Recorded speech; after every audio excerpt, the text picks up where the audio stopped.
and what's really deep inside you is going to come out.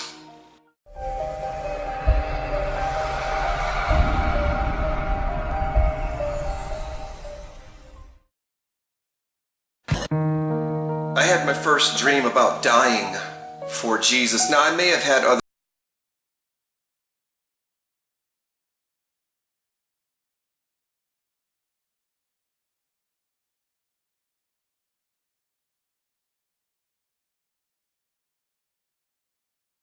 I knew it was the end times. I knew they were killing me for my faith. I saw bodies being piled up next to me, and I knew I was in line. I knew I was next. And I really don't know how I was going to die. I think they were killing us with the sword, like stabbing and chopping us up and stuff like that. But I want to focus just for a moment on what was going through my mind as I was waiting to be killed.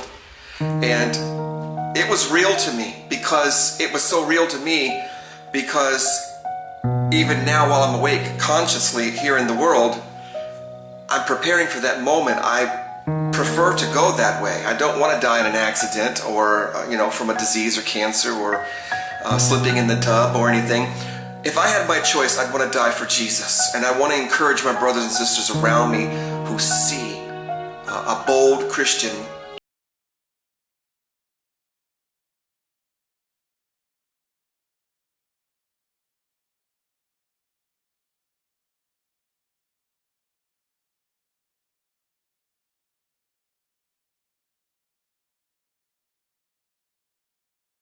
dream. The dream made me wonder, am I really ready? Because in the dream, I was going back and forth from being ready to anticipating when it's going to happen to being ready to anticipating when it's going to happen. And while I was ready, I was like, let's go, let's get it done, let's do it. And then while I was waiting for to happen, I would just imagine the knife going through my stomach and maybe hitting my backbone, or what it would feel like. Have you ever had an ache in your stomach, like a sharp pain in your stomach? Maybe you've had pancreatitis or some kind of irritable bowel syndrome, or something going on with your gallbladder or liver or something, where there's just a sudden sharp shooting pain, and it's almost agonizing, and you can go down to the ground. I had that happen to me in grade school, where the appendix was acting up and I couldn't even move. The pain was unbelievable. And so I was switching back and forth to, yeah, I'm ready, let's go, to anticipating it. As I was anticipating, I would think about how it's going to feel. How's it going to feel when the blade goes into me? How am I going to... And I think the Lord is telling me that I've got to keep praying. I'm not ready yet. I need to keep building up in grace. I need to keep living obedient and do what Jesus says. Sin will bring in fear. I am learning that sin is the root cause of that kind of fear. Fear of dying, fear of horror, fear of what man can do to you, fear of the Antichrist, fear of starving to death, all that kind of fear. Because sin disconnects us from God. Sin disconnects us from the source of courage. So I've got to examine my life, make sure that I don't have any addictions of lust, no more anything going on in my life, which I'm heading in that direction. Kill the pride, get rid of all the attitude, and humble myself. And Jesus says, pray always.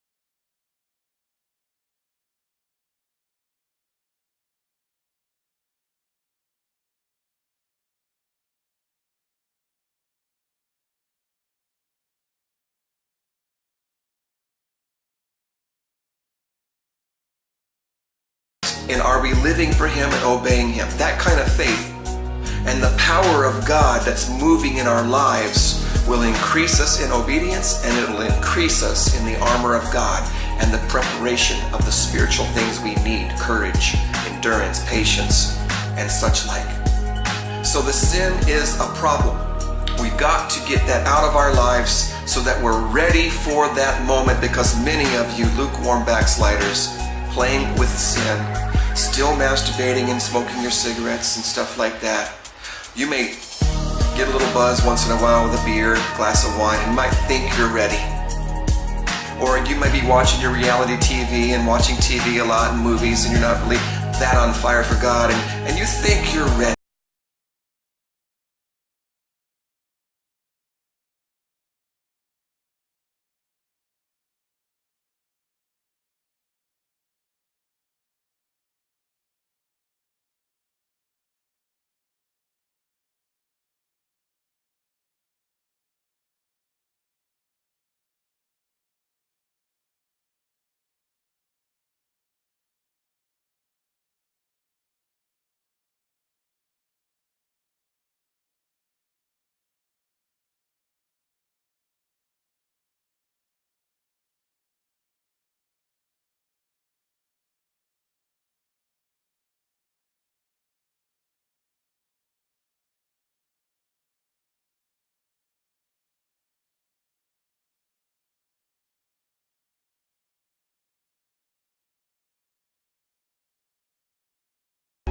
And even those who are living for Christ today, we cannot take it for granted that we're going to be ready. We need to continuously pray for grace for that moment. Because I don't want to get comfortable and lazy and complacent with my walk. I don't want to take it for granted. I am glad I had that dream, because when I woke up I was like, man, I really had a question of whether or not I think I would have died for him. I think I will now. But there's still that moment where I'm wondering how it'll feel. And it's not that there's anything wrong with wondering how it will feel, but if we take our eyes off of Jesus and look at the flesh, there's an opening, an opportunity, a possibility that fear could try to dominate our minds.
God, and the only way to do it is to obey him now, live for him now, receive the things that we need, pray every day that we're going to be ready, build up your account of grace and courage for that moment when it comes. Don't take it for granted. Live every day for Christ, on fire for Jesus. Get that sin out of our lives and obey him, and hope that that's what's going to come out when that day comes. A committed, dedicated saint, ready, truly ready to lay his life down for Jesus.